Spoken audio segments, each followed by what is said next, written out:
バイクのエンジン音が荒野を切り裂く。アーマーが操縦する大型バイクの後部シートには金髪でエメラルドグリーンの目を持つグロリアがしっかりと腰を据えている。全速力で行くぞ。了解だ。2人の短い会話がインカム越しに交わされる。広大な道路の向こうにはマフィアの隠れ家が点在しているという報告がある。アーマーはアクセルを回し、獣のような方向を上げてバイクを加速させる。西暦2100年、世界には高度なサイバーネットワークと人工知能が普及し、人間とロボットが共存する時代が到来している。そんな時代の中でもAI ゴリラロボットアーマーは伝説的なエージェントとして名を馳せている存在だ。人間の最強エージェントグロリアとタッグを組み、数多くの作戦で完璧な成果を上げてきた。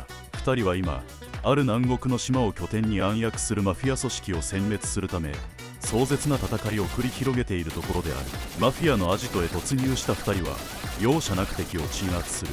グロリアは戦闘技術に長け、人間離れした身体能力を持つ女性エージェントだ。拳銃や格闘を駆使し反撃を許さない。一方アーマーは AI ゴリラロボットでありながらコミカルな雰囲気を漂わせ、重い足取りと分厚い装甲を兼ね備え、タバコを加えながらガトリングガンを撃ちまくる姿が戦場を異様な熱狂で満たしている。弾切れまで12秒。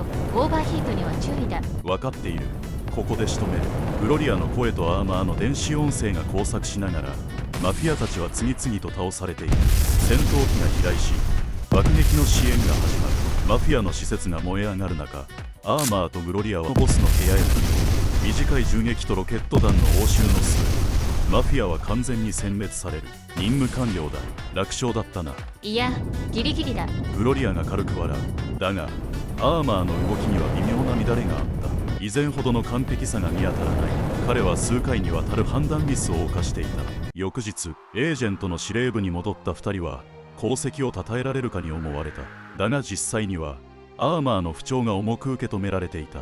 司令官ベルガーは60歳の人間で厳格な表情の下に組織を仕切る男だ。アーマー、聞いてほしい。お前のシステムは老朽化が進んでいる。近頃のミスを検証した結果、稼働率と作戦遂行率が著しく落ちていると判明した。どの程度だ？ 17% 下落している。君は危険要素になり得る。ベルガーの声は淡々としている。アーマーは無言で視線を落とす。グロリアが横で拳を握りしめ、そんなバカな話があるか。アーマーはまだ戦えると声を上げるが、ベルガーはそれを制する。組織の決定だ。 AI ゴリラロボットである君には申し訳ないが解体研究所へ行ってもらう。エージェントたちは大きく息を飲む。 AI ロボットを解雇する際、月にある解体研究所へ自ら向かう義務がプログラムされている。アーマーはそれを拒むことができない。俺はまだ戦える。彼の声が響くが、ベルガーは首を横に振るだけである。グロリアは目を潤ませ言葉を失う。アーマーの全任務記録が停止され、命令コードが解体に書き換えられる。翌朝アーマーは出頭命令に従い宇宙船の発射台がある島へ向かわなくてはならない。グロリアは言う。私も一緒に行く。あなたを解体なんかさせたくない。しかし司令部がそれを認めるはずもない。ベルガーの配下がグロリアを制止し、彼女はただ見送るしかない状況に陥る。さよならだグロリアとアーマーが苦くつぶやく。おい待て。彼女の叫び声を背後にアーマーは一人輸送船に乗り込む。輸送船が港を離れ島へ向かう途中、天候が急激に悪化する。嵐の海が船を大きく揺さぶり、船体に水が流れ込んでくる。沈没寸前だ。緊急避難だ。船員たちが叫ぶ。アーマーは自分の任務を果たす意味を考えながら甲板で頭をしられている。解体への道を進むだけ。その時助けてという少年の声が聞こえる。アーマーはとっさに体を起こし、船の端に取り残されている少年を見つける。少年の名はカブト。10歳程度でほとんど言葉を発さないが、今は明らかに恐怖に震えているようだ。アーマーは子供を抱きかかえ救命ボートへ移動する。しがみついていろ。絶対に離れるな。カブトは黙ってうなずき、アーマーの腕にしがみつく。救命ボートが荒波に飲まれる中、輸送船は完全にバランスを崩し沈み始める。船員たちもいくつかの救命ボートで脱出したが、アーマーとカブトの乗るボートは嵐に流され他の乗組員とはぐれてしまう。数日が経過する。海上に浮かぶ小さな救命ボートの上でアーマーとカブトは漂流を続けている。保存食は底をつき始め、飲料水も限られている。アーマーは AI ロボットのため食料は必要ないが、カブトはほとんど言葉を発しないが、夜になると母ちゃん、母ちゃん。とだけつぶやく。アーマーはその寝言を耳にしながら、彼をどうにかして守らなくてはと決意を強める。俺は解体される運命だが、この子を放ってはおけない。漂流を続けること数週間、2人は奇跡的に小さな無人島へ漂着する。波打ち際に倒れ込むように上陸した2人は命をつないだ安堵をかみしめる。アーマーは自分を修理する手立てがほとんどなく、老朽化は進行する一方だ。カブトも疲労が限界に達している。だが無人島に足を踏み入れた瞬間、アーマーは一つの決意を固める。解体されるのは仕方ないけれど、この少年を母親の元へ返す。それが今の俺にできる最後の仕事だ。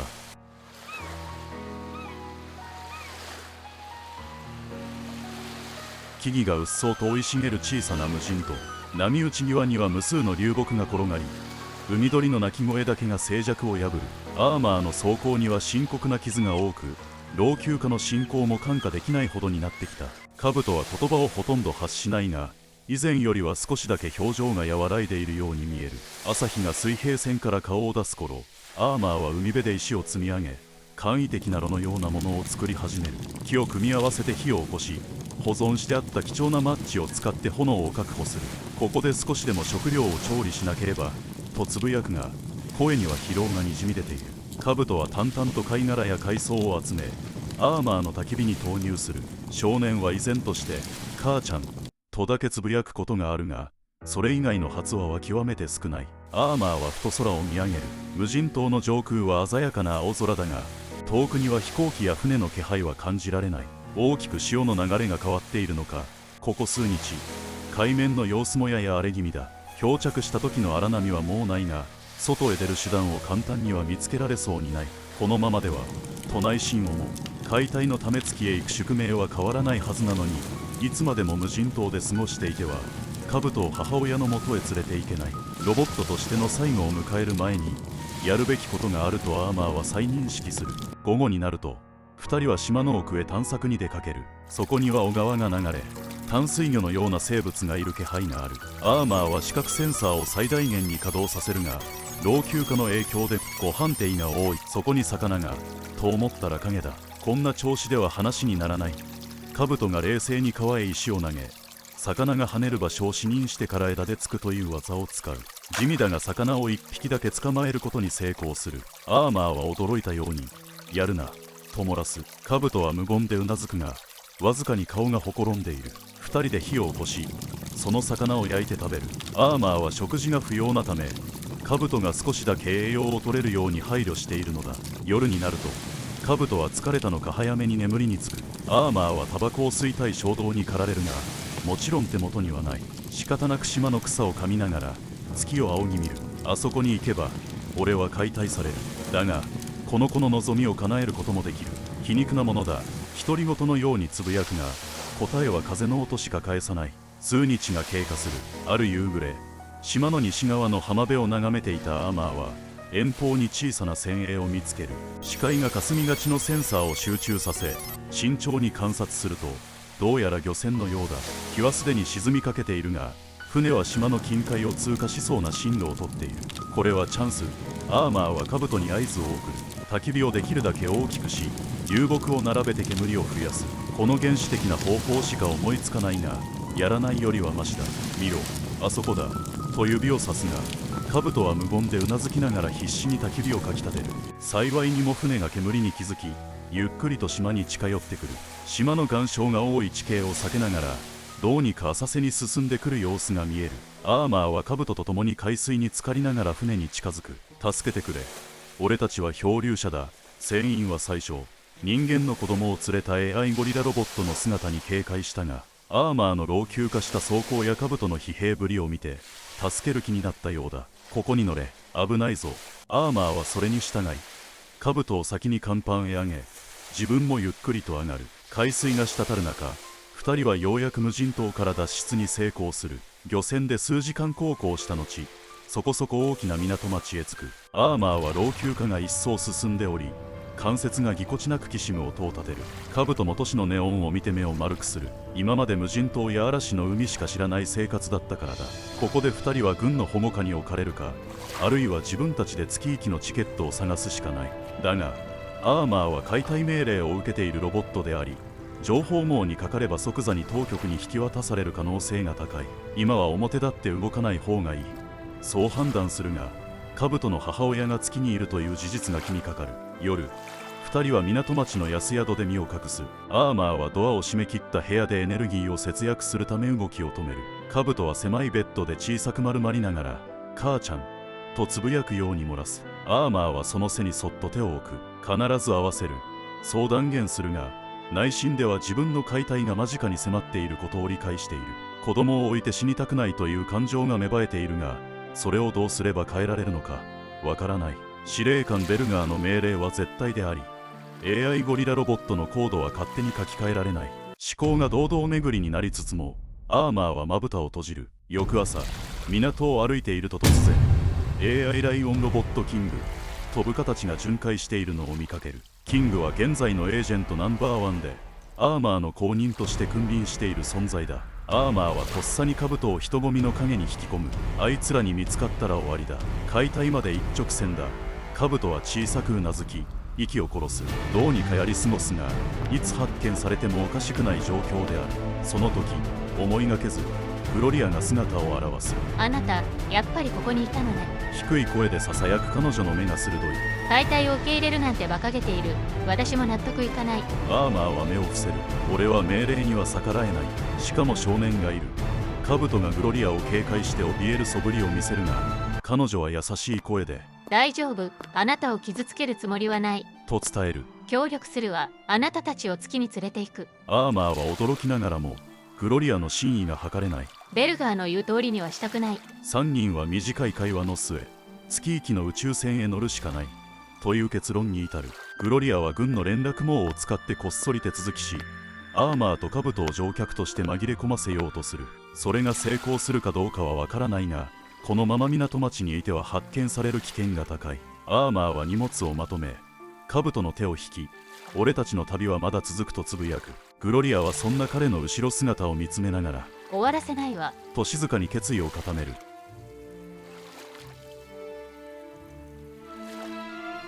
深夜の港町は静寂に包まれている。アーマー、兜、そしてグロリアは倉庫の暗がりに身を潜めている。アーマーには司令部から老朽化による解体命令が下されているが、彼はそれを無視して月に向かおうとしている。理由はただ一つ、少年兜を母親の元へ直接届けるためだ。自分が解体される前になぜこの子を母親に会わせなければならないのか。エージェント時代の規定では AI ロボットは人間の子供を救助し、しかるべき保護施設に引き渡せば任務完了となる。にもかかわらず彼はそれを行わず、自ら手塩にかけて月へ連れて行こうとしている。俺はなぜこんな道を選ぶのかと心の片隅で問いかけるが、答えはすぐに出ない。だがアーマーは嵐の海で兜を助けた瞬間から心の奥底で何かが変わった。少年が母親を呼ぶ声を聞くたび、この子を母親のもとへ実際に届けるという強い意志が芽生えるようになった。そんな思いを抱える彼と任務違反を覚悟で協力するグロリアが月行きの宇宙船を求めて歩みを進める。ゲートの横には端末とセンサーがある。グロリアが器用にハッキングを試みるが、やはりロックが厳しい。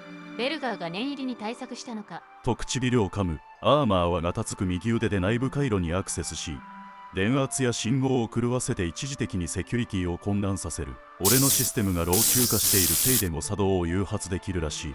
まさかこんな形で役に立つとは。一瞬火花が散り、ゲートのロックが外れる。以降兜、少年は相変わらず言葉少なだが、母親に会わせるというアーマーの決意だけが彼を動かす支えになっている。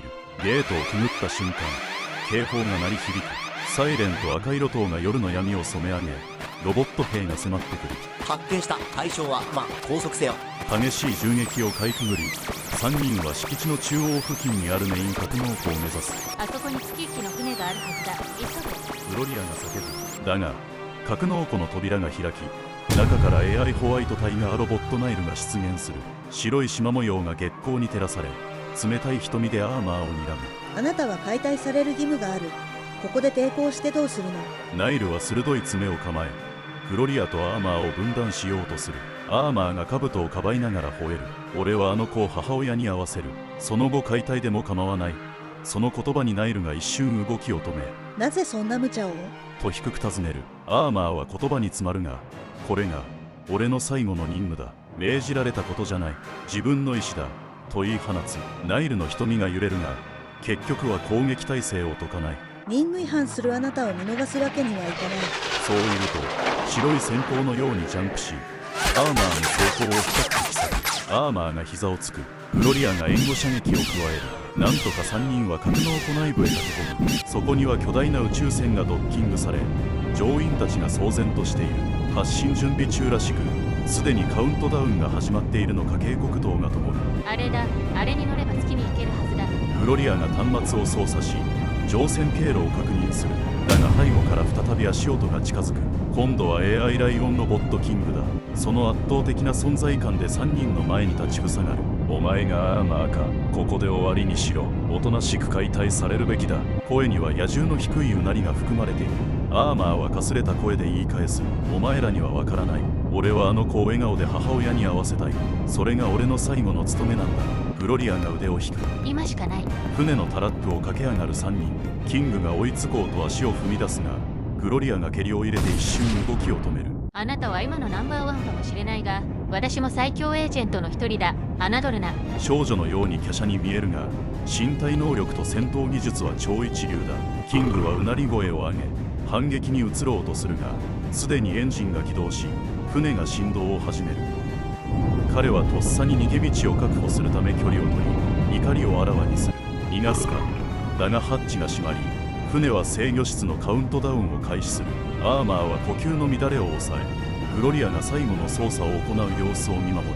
カブトは声を殺している。ロケットの噴射口から炎が噴き出し、甲高い警告音がターミナルに鳴り響く。キングが外で何かを叫んでいるようだ。爆音にかき消される。3人は倉庫に入り、アーマーとグロリアはカブトをしっかり固定する。行こう。命令を無視してでも守りたいものがある。グロリアが絞り出すように言い、アーマーはわずかに微笑する。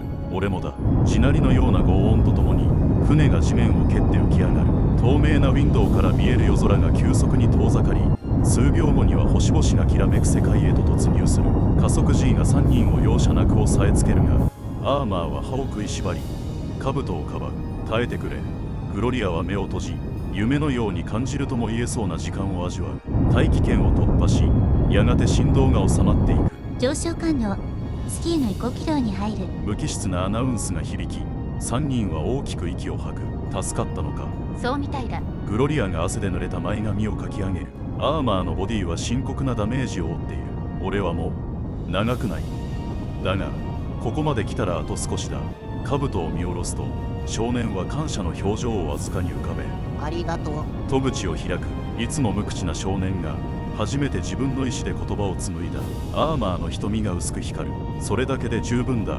とかすかに笑う。彼は自らの最後をかけて走り続けるのだ。もしかしたら解体で終わるとしても、誇りを持って終わりたいという思いが根底にあるのかもしれない。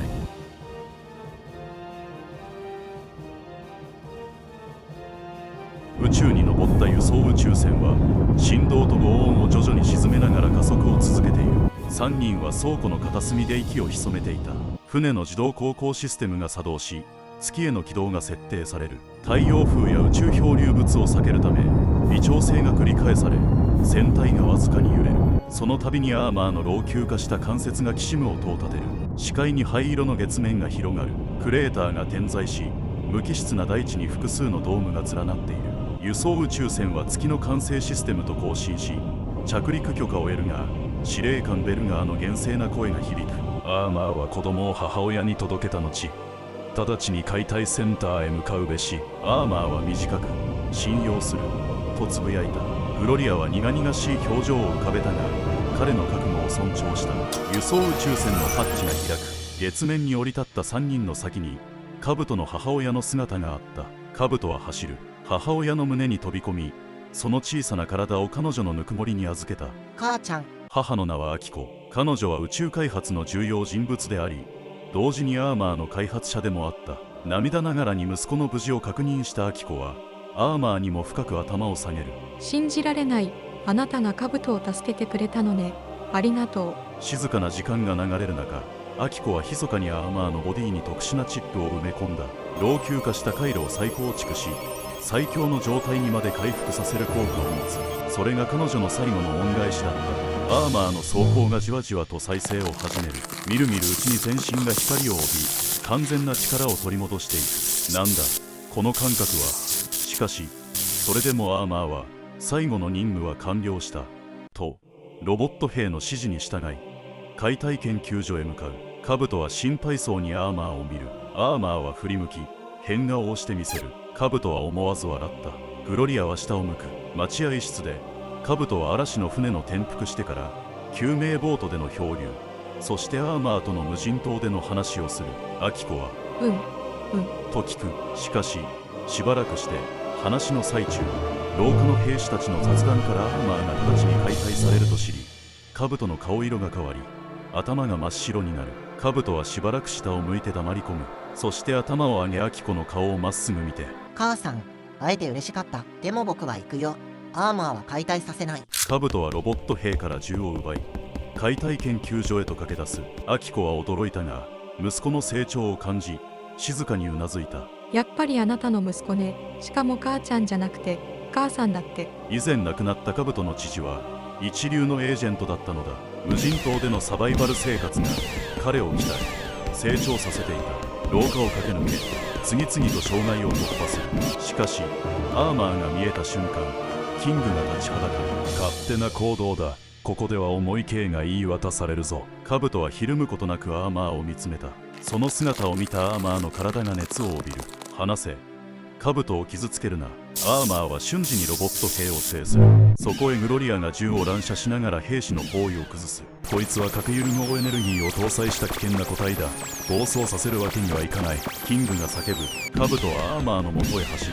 月のコロニー内部でアーマーはカブトと共に走る。グロリアが先導して工業区画や低重力の地形を駆け巡る。キングとナイルが部隊を率いて追いすがるが、新たな力を得たアーマーが持つ従来を上回り戦場の主導権を握る。グロリアが逃げ道があると叫ぶ。一行は月の宇宙港区画に到達する。そこには世界最速と呼ばれる試作型の宇宙船が格納されていた。この船で逃げるしかない。グロリアがシステムをハッキングし強制発進をセットアップする。